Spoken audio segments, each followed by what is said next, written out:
Туркмения – это моя родина.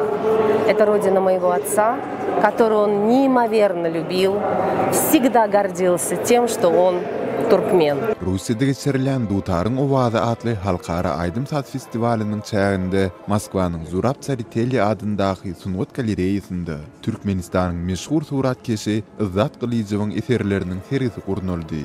Seriyini Izzat Qilijeviň gyzy Maral Qilijeva açdy. Папа всегда думал о молодежи, о новых художниках. И я как бы продолжаю этот путь и устраиваю выставки. Делала уже штук, наверное, 5-6 выставок в Сингапуре.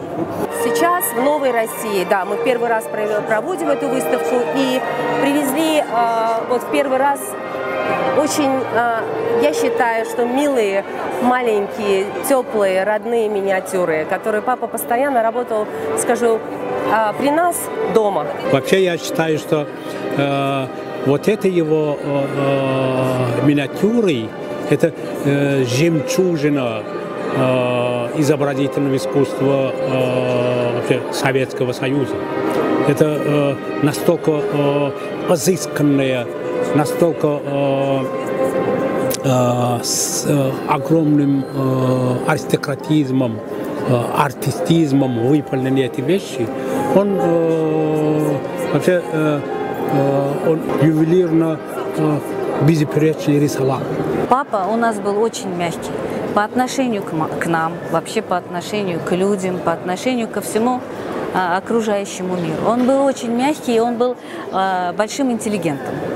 Я не помню, чтобы он когда-то повысил на нас голос. Воспитывала нас по-спартански мама, а папа нас всегда любил, жалел. И у меня только светлые и теплые воспоминания о маме и о папе.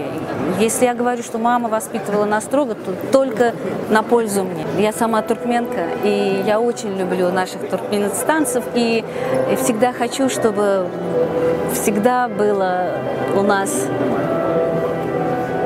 во-первых, мир. Это сейчас очень актуально. Ну и все люди были счастливы. Все.